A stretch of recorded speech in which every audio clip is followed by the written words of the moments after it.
دوستو یہ حدیث آپ کو ضرور سننی چاہیے کیونکہ اس میں آپ کے بہت سارے سوالات کے جوابات ہیں۔ ایک دیہاتی شخص آپ صلی اللہ علیہ وآلہ وسلم کی خدمت میں حاضر ہوا اور عرض کرنے لگا، یا رسول اللہ صلی اللہ علیہ وآلہ وسلم، اگر آپ اجازت دیں تو میرے پاس چند سوالات ہیں جو میں ایک ایک کر کے آپ کے سامنے عرض کرنا چاہتا ہوں۔ اجازت ملنے پر اس دیہاتی شخص نے پہلا سوال آپ صلی اللہ علیہ وسلم سے پوچھا، یا رسول اللہ مجھے بتائیے اگر میں رزق کی کشادگی چاہوں تو مجھے کیا کرنا چاہیے؟ تو نبی کریم نے ارشاد فرمایا کہ ہمیشہ باوضو رہو۔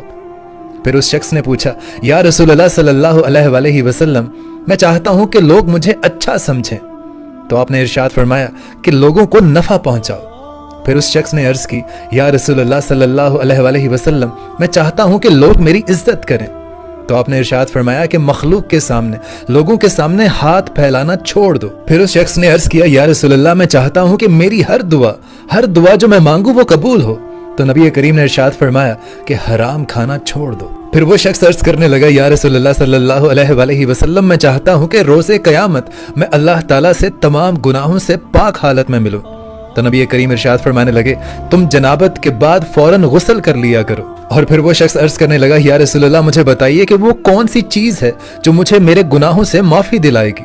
تو نبی کریم ارشاد فرمانے لگے، تمہارے آنسو، تمہاری عاجزی اور تمہیں جو بیماریاں لگتی ہیں وہ تمہیں گناہوں سے معافی دلائیں گی۔ اور پھر وہ شخص عرض کرنے لگا، یا رسول اللہ مجھے بتائیے کہ اللہ کے غصے کو کیا چیز ٹھنڈا کرے گی؟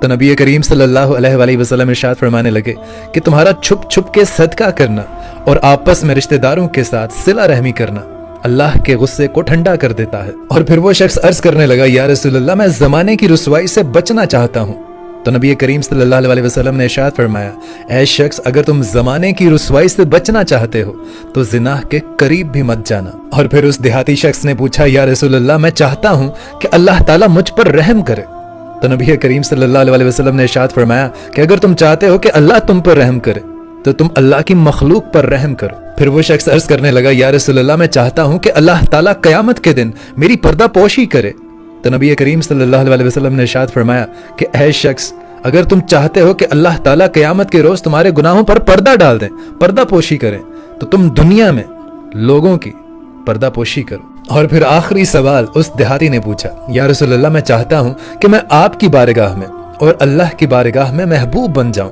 تو نبی کریم صلی اللہ علیہ وآلہ وسلم ارشاد فرمانے لگے کہ اے شخص اگر تم بارگاہ میں مقبول ہونا چاہتے ہو، محبوب ہونا چاہتے ہو، تو نیک لوگوں میں اٹھو اور بیٹھو۔ سبحان اللہ۔ دوستو اس حدیث پاک میں تقریباً تمام زندگی کے وہ پہلو ہیں جن پر ہمیں غور و فکر کرنا چاہیے۔ زیادہ سے زیادہ شیئر کیجیے گا۔ جزاک اللہ۔